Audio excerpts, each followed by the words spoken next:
네, 좌우에 계신 분들께 이렇게 인사하도록 하겠습니다. 우리는 하나님의 자녀입니다. 다시 한번 이번에는 앞뒤에 계신 분들께 그대로 인사하도록 하겠습니다. 우리는 하나님의 자녀입니다. 네, 한국인은 밥심이라고 하죠.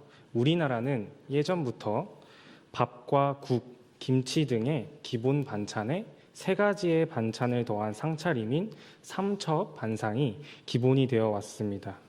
저희 아버지가 말씀하시길 저희 집엔 항상 반찬 세 가지가 있다고 하셨습니다. 성찬, 은찬, 영찬. 맞습니다. 바로 저를 비롯한 삼남매입니다.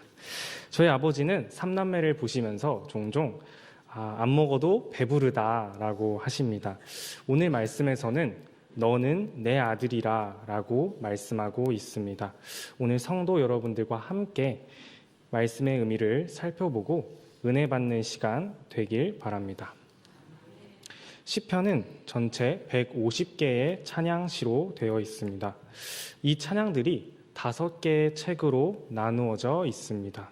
오늘은 특히 시편 1편부터 41편까지 이어지는 시편 1권의 일부분을 살펴보려고 합니다. 성경은 대부분 1장부터 마지막까지 순서대로 기록합니다. 오늘날 찬송가의 번호가 지어진 시간의 순서로 되어 있지 않은 것처럼 시편의 순서도 특이한 형태를 띠고 있습니다. 시편은 다윗을 비롯한 다양한 저자들 그리고 저자 미상의 시로 구성되어 있습니다. 한마디로 말해서 따로따로 저술된 개별적인 시들을 묶어놓은 것이 바로 시편입니다. 시편 1편부터 41편까지 구성되어 있는 시편 1권은 다윗시 모음집이라고도 불립니다. 다윗 개인이 하나님과 어떤 관계를 맺었는지 개인 신앙에 대한 문제를 다루고 있다고 볼 수 있습니다. 여기서 특이한 사실은 시편 1편과 2편의 저자가 누군지 알 수 없다는 사실입니다. 시편 1편에서 2편은 시편을 읽기 위한 해석의 렌즈, 핵심, 그리고 설명서로 볼 수 있습니다. 시편 2편은 주변 지역에 거하는 반역적인 족속들의 반항에도 불구하고 왕의 즉위를 축하하는 제왕시로 다윗과 같은 왕들에 의해 사용되었습니다. 하나님의 율법, 말씀에 대해 말하고 있는 정적인 시편 1편의 분위기에 대비해서 시편 2편은 다윗이라는 인물에 대해 강조하고 있습니다. 본문 1, 2절에서 이러한 특성이 드러납니다.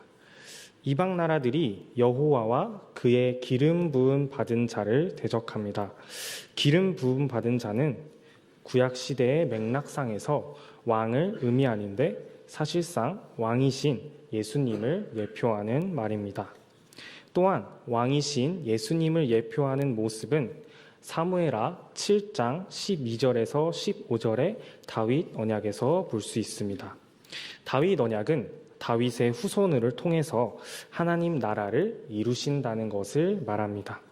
하나님이 다윗의 씨, 후손을 통해서 주셔서 하나님의 집을 건설하게 하시고 그 씨가 하나님의 아들이 된다. 이 약속은 예수님이 이루십니다. 오늘 시편 2편의 1절에서 3절을 보면 이방 나라와 민족이 헛된 일을 꾸미고 세상의 군왕과 관원, 즉 겉으로 보기에 힘이 있어 보이는 사람들이 하나님을 대적하는 모습을 볼 수가 있습니다. 세상에 속한 사람들은 바벨탑의 역사와 같이 세상의 헛된 일을 꾸미는데 열과 성을 다합니다. 교만하여 하늘에 닿고자 하고 자신의 이름을 내어 유명해지기를 원하고 헛된 일에 모여 단결하게 됩니다. 하지만 하나님은 바벨탑을 무너뜨리고 언어를 혼란케 해서 이들을 흩어버리십니다. 세상 사람들이 아무리 높아지고 하나님을 부인하려고 해도 하나님은 살아계신 분입니다. 열방은 헛된 일을 도모하고 결박에서 벗어나고자 하며 하나님으로부터 자유하고자 하지만 이러한 일들은 모두 헛된 일에 불과합니다. 본문 4절의 말씀과 같이 하나님은 이들을 비웃으십니다. 하나님은 이들을 비웃으시고 죄악 가운데 내버려 두셨을까요? 사도행전 13장 33절의 말씀을 같이 보도록 하겠습니다. 네, 같이 읽도록 하겠습니다.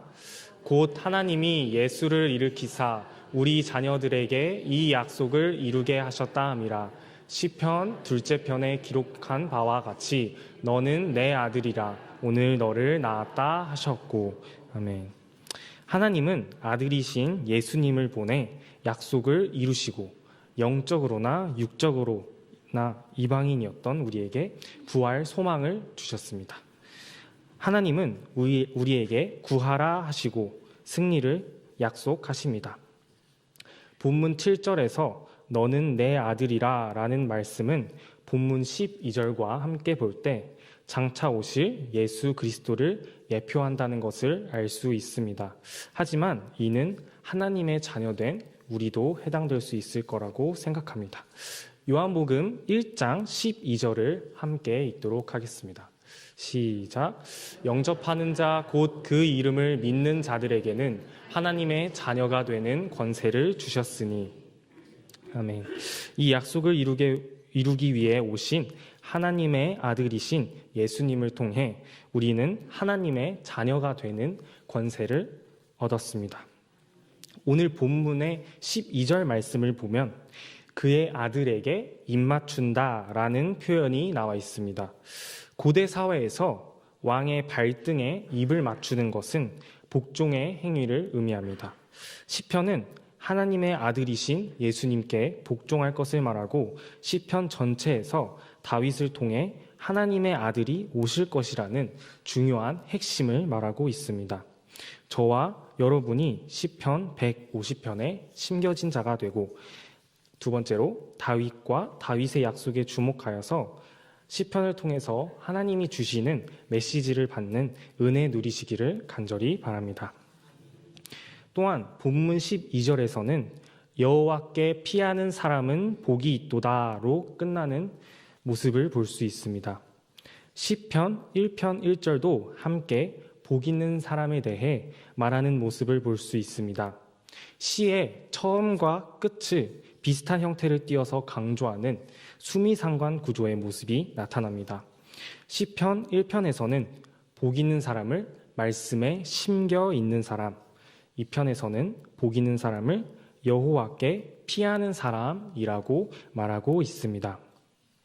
첫째로 복 있는 사람은 불경건하고 악한 자들을 멀리하는 사람입니다. 복 있는 사람은 악인의 꾀를 쫓지 아니하며 죄인의 길에 서지 아니하며 오만한 자의 자리에 앉지 아니하는 자로 묘사됩니다. 악인과 죄인과 오만한 자는 거의 동의어 같은 말에 가깝습니다. 죄인은 악하고 오만하기 때문입니다. 꾀는 생각을 기르는 행위, 자리는 교제를 나타냅니다. 사람은 누구나 죄성을 가지고 있기 때문에 악인과 어울리면 악의 영향을 받아 방향과 그런 본을 받기 쉽습니다. 그러므로 성도는 악한 자들을 멀리해야 합니다. 잠언 13장 20절은 지혜로운 자와 동행하면 지혜를 얻고 미련한 자와 사귀면 해를 받느니라 라고 말하고 있습니다. 둘째로 복 있는 사람은 여호와의 율법을 가까이 하는 사람입니다. 여호와의 율법은 모세오경을 가리키든지 구약성경 전체를 가리킵니다. 모세오경의 율법도 구약성경 전체도 세 가지를 가리킵니다. 첫째로 우리가 죄인이라는 사실이며, 둘째는 구주에 관한 것이며, 셋째는 의롭고 선한 삶에 관한 것입니다. 그러므로 우리가 그 말씀을 즐거워하고 말씀을 주야로 묵상하는 자는 예수 그리스도를 믿고 구원받고 의롭고 선한 삶을 살게 될 것입니다. 그 율법을 주야로 묵상한다는 것은 성경 말씀을 규칙적이게 읽고 그 뜻을 항상 음미하는 것을 말합니다. 그렇다면 하나님의 자녀란 무엇이고 하나님의 자녀인 우리는 어떻게 살아야 할까요? 신약의 서신서에도 이제 우리가 특별한 의미에서 하나님의 자녀, 그분의 가족의 일원이라는 사실을 반복적으로 증언합니다. 바울은 이렇게 말합니다. 로마서 8장 14절에서 17절 함께 읽도록 하겠습니다. 시작. 무릇 하나님의 영으로 인도함을 받는 사람은 곧 하나님의 아들이라. 너희는 다시 무서워하는 종의 영을 받지 아니하고 양자의 영을 받았으므로 우리가 아빠 아버지라고 부르짖느니라. 성령이 친히 우리의 영과 더불어 우리가 하나님의 자녀인 것을 증언하시나니 자녀이면 또한 상속자 곧 하나님의 상속자요 그리스도와 함께한 상속자니 우리가 그와 함께 영광을 받기 위하여 고난도 함께 받아야 할 것이니라. 아멘. 하지만 우리가 하나님의 자녀라면 우리는 서로 가족 구성원으로서의 관계를 맺고 있는 것일까요? 물론 그렇습니다. 하나님의 가족으로 입양됨으로써 우리는 구약의 유대인 신자들과도 한 가족이 됩니다. 로마서 9장에 있는 바울의 말에 따르면 우리도 아브라함의 자녀이기 때문입니다. 바울은 갈라디아서 3장에서 하나님의 자녀로 입양된 이 신분이 옛 언약에서는 온전히 실현되지 않았다라고 말합니다.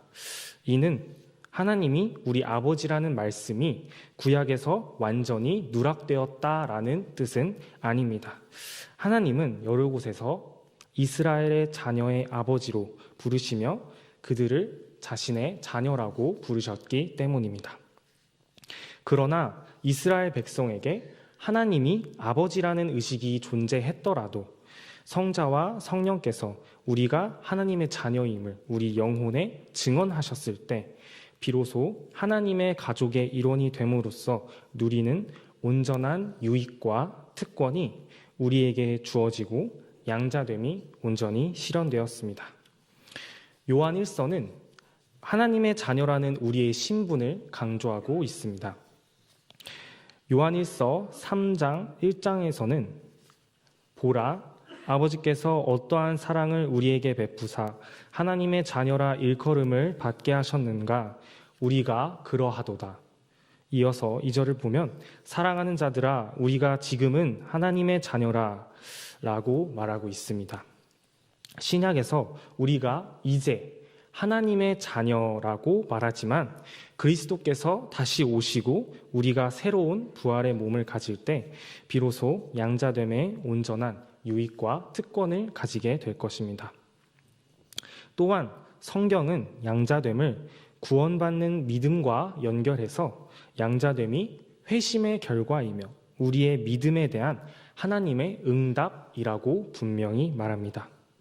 우리가 양자됨, 그러니까 하나님의 자녀됨으로 누리는 특권 중에 하나는 하나님께 말씀을 아뢰며 선하고 사랑이 넘치신 아버지이신 그분과 관계를 맺을 수 있다는 것입니다. 우리는 하늘에 계신 아버지라고 기도할 수 있으며 우리가 더 이상 종이 아니요 아들임을 깨달을 수 있습니다. 하나님이 아버지로서 우리와 관계를 맺으신다는 사실은 그분이 우리를 사랑하신다는 것을 분명히 보여주고 그분이 우리를 이해하신다는 것을 보여주며 그분이 우리의 필요를 채워주신다는 것을 보여줍니다. 하늘에 계신 아버지와 이러한 관계를 맺고 있다는 맥락에서 우리는 예수님께서 제자들에게 가르쳐 주신 기도를 이해할 때 우리 죄를 사하여 주시옵고 라는 기도가 영원한 심판자이신 하나님이 아니라 아버지이신 하나님과 관계를 맺는 기도, 또한 죄 때문에 깨어진 하늘에 계신 아버지와의 사귐이 회복되기를 간절히 바라는 기도임을 알아야 할 것입니다.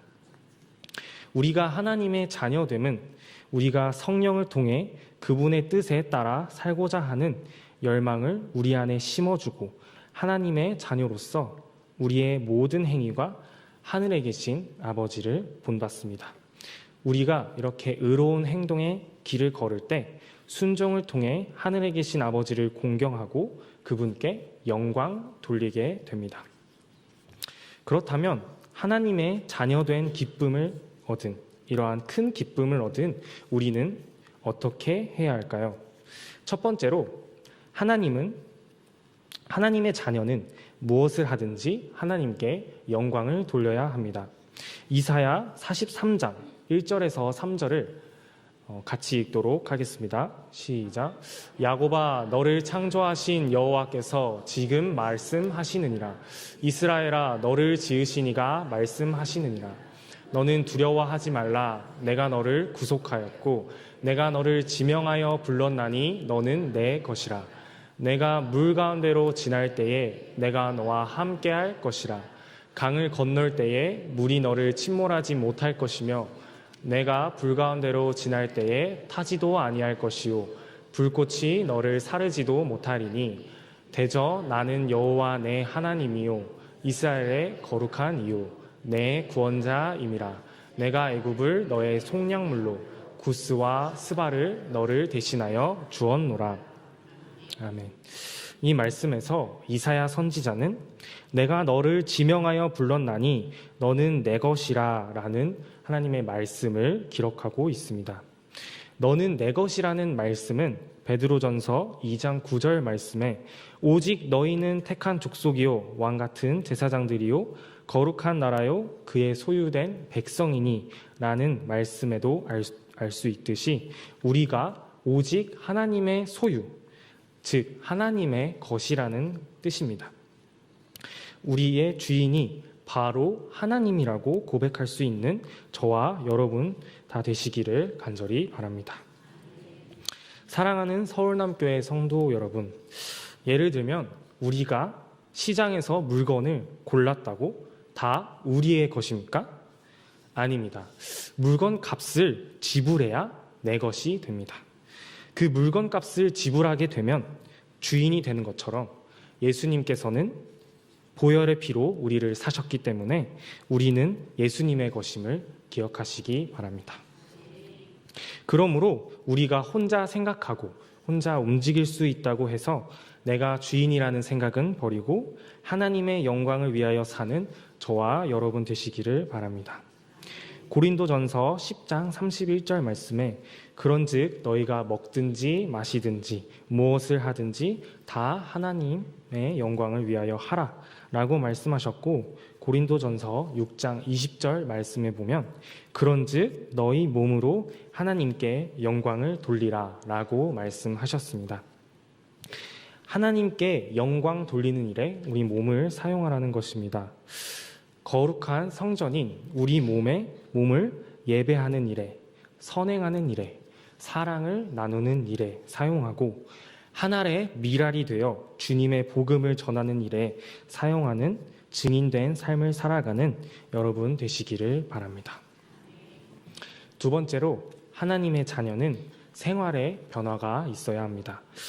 변화된 생활을 위해서는 나 자신의 모든 잘난 것과 능력 있음을 죽이고 하나님의 말씀을 따라 살아야 합니다. 사도 바울은 바울이기 이전에 사울이었을 때 유대교 최고의 학자였던 가말리알의 제자였고 예수 믿는 자를 죽이려고 할 정도였습니다. 그런데 그가 예수님을 다메섹 도상에서 만나고 변화를 받아 매를 맞고 감옥에 갇히고 죽음의 위기 가운데도 예수님을 증거하기를 쉬지 않았고 자신의 모든 부귀와 명예를 더러운 배설물처럼 여기고 주님을 따르는 삶을 택했습니다.